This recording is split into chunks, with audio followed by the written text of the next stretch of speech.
Jesus walked on water, but Sisqo walked on That's blasphemous and true. People do things on camera because they're comfortable doing them. If they're uncomfortable doing them, they shouldn't be doing them. It's just that simple. That's when problems happen. Problems and cases and situations and all this inappropriate because you weren't comfortable doing it anyway, but you did it. And now you want to come back and say, I was so, the whole time, I couldn't believe it. So the thong song is going crazy. It's like killing the airwaves. And then, you know, we get that call from our lawyer, like, have a seat. If you're standing up, you might want to take a seat. You know, that's when all the drama started. Sisqo's story is one of the most surprising twists in modern R&B. He went from setting charts on fire with Dru Hill to becoming a global phenomenon with Thong Song, only to disappear from the spotlight just as fast as he rose. For years, fans wondered how an artist with that much talent, that much energy, and that much star power could suddenly be pushed to the sidelines. The deeper you look, the more shocking the answers become. Behind the bright performances and platinum records, Sisqo was fighting battles that most people never saw. Battles with record label executives who didn't like the way he insisted on using his own Baltimore team. Battles over royalties that drained the success of his biggest hit. Battles against rumors about his personal life that spread faster than his music. Battles with powerful industry figures who, according to him, punished him for refusing to follow certain unspoken rules. And while the public celebrated his voice and style, the industry quietly labeled him as difficult. Suddenly, projects were shelved. Invitations stopped coming. Collaborations vanished.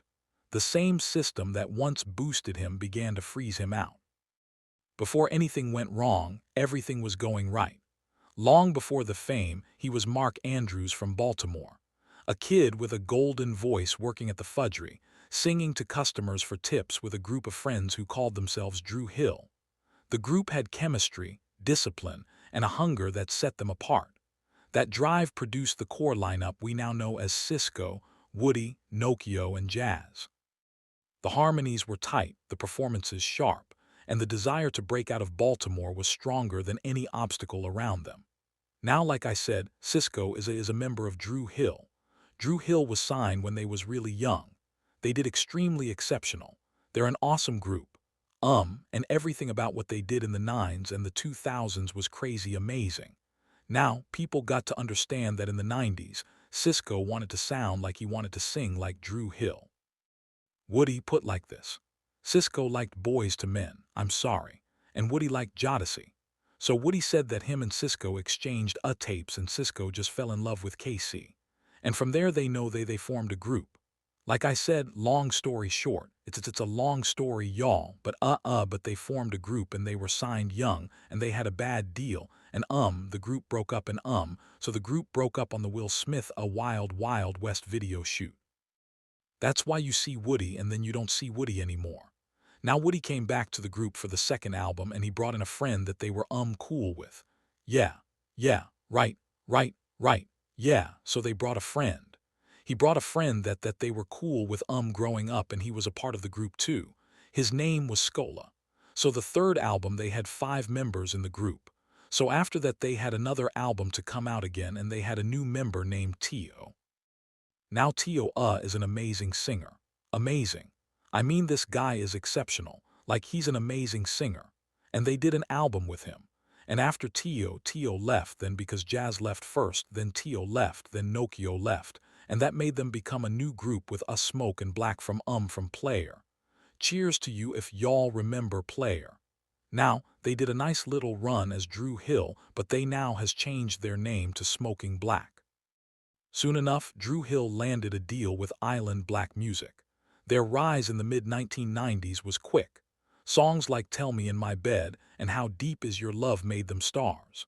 Sisqo became the clear frontman known for his acrobatic vocals and natural charisma. His voice was powerful and emotional, and he carried the intensity of someone who knew he would not be denied success. While the group climbed the charts, something else began happening behind the scenes. Sisqo's desire for independence was already showing. He wanted control. He wanted to use his own team from Baltimore for production, choreography, and creative development. But labels have their own machinery, and they prefer teams they already trust. This early tension planted seeds for the storms that would come later. By the time Sisqo went solo in 1999 and released Unleash the Dragon, he was unstoppable. Thong Song became a worldwide sensation, a cultural moment bigger than anyone expected. Incomplete proved he was not just a performer, but a vocalist with emotional depth.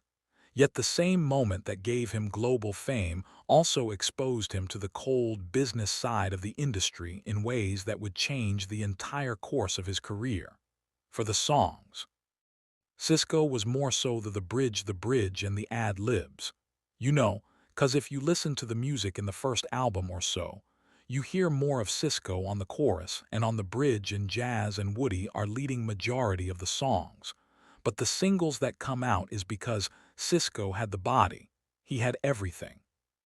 Like people don't understand, like when they did their first Woody was telling me, when they did Tell Me the video for Tell Me, that was the first video they did. And he was telling me that Sisqo didn't want to do that. He didn't want to sing it. He didn't want to do this certain songs, he didn't want to sing certain songs, he didn't want to do. So what happened is Sisqo basically rebelled on what they wanted because he didn't certain stuff that he didn't like. And you got to think about it, they 16, 17 years old at the time, so Sisqo went and dyed his hair to make them mad. And it end up making him bigger than ever, like he did that out of being rebellious. And I hope I'm saying it right, if anybody think it's different. Y'all tell me if y'all heard another situation. I want her to hear everybody comments, so even when somebody's sleeping in my bed, Sisqo didn't want to sing this song. Sisqo said that why would I sing a song about another guy sleeping with my woman in my bed? So he sung the song wrong. He sung it crazy hard so they would say, "We not putting this out." But come to find out, they loved it. They loved how hard he sung this song. There was like the motion in that song, and it came that album end up becoming the song of that album. Tell Me was basically a next level because of the dance movement, and everybody still do that to this day, because they wanted them to move like a choir, like back to back. So Sisqo was like, no, we just going to feel like Sisqo. It was like we just going to jump it up. You know what I'm saying? We're going to move like the choir, but we going to jump it up. So that's how that became so famous. But over half of the stuff, like a lot of the stuff that Sisqo didn't even want to do, and that's my understanding from listening to people listening to interviews with Sisqo, him saying this stuff himself. He said, why would I sing about a song about a guy sleeping in the bed? I mean, my girl cheating on me and the guy in my bed. And so that's when you see the video. You see him singing a song, and at the end his girl was sleeping with another girl. It wasn't a guy. That's why they did the video like that. Like it's like knowing this stuff and then listening and seeing the videos and interviews, like that's really this, like that's somebody changing the game. You know what I'm saying? Like you got Drew Hill, you got Jagged Edge, you got 112, which probably was the biggest groups around that time. The biggest hit of his career. Thong Song was also the beginning of one of his most painful public battles. The hook of the song referenced the phrase "live in El Vida Loca," a line associated with songwriter Desmond Child. That small moment led to a major lawsuit. The court ruled in Desmond Child's favor, and the judgment redirected a large portion of the royalties away from Sisqo. What should have been Sisqo's financial foundation became a financial setback. Royalties that could have supported new albums, tour, and long-term planning were suddenly split. Worse, executives began seeing the lawsuit as a sign of instability. Investors grew cautious. Labels grew nervous. Collaborators hesitated. A hit song that should have built his empire instead chipped away at it. For any artist, royalties are a lifeline. Losing them means losing leverage. Losing leverage means losing influence. And losing influence means losing protection. Sisqo has said that this lawsuit became one of the key turning points in the way the industry viewed him. The industry respects money and momentum. Anything that disrupts, that creates danger for the artist. His themes in Sisqo's story is his loyalty. He insisted on working with people from Baltimore. He wanted local producers, local stylists, local dancers, and local writers. He wanted to share his success instead of feeding only the label's usual circle. He has described his approach as a sort of Robin Hood attitude.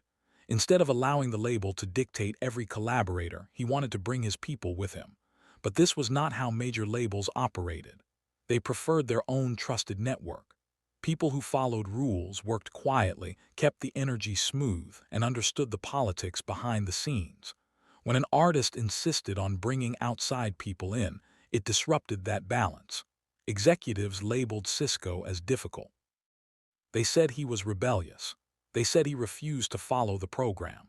According to Sisqo, this refusal to bend over metaphorically and obey certain expectations directly contribute to him being quietly pushed out. Meetings dried up, budgets were lowered, promotion weakened, and his reputation began shaping itself into something he had no control over. In the music business, image matters. But behind the image, compliance matters even more. It's so great to see y'all here today. Hi Sisqo, hi everybody. It's really nice to be among such greatness here celebrating hip-hop but also honoring Mr. Cohen. What does that feel like tonight? Well, being even asked to be a part of honoring Leo Cohen was a no-brainer for us. He's had such an impact on the music industry and as well as even YouTube now. I believe he's running YouTube for the world. And if you just look around, man, it's like what Smoke was saying earlier. It's almost like the hip-hop version of like Motown, 'cause you got like all of these, legendary artists and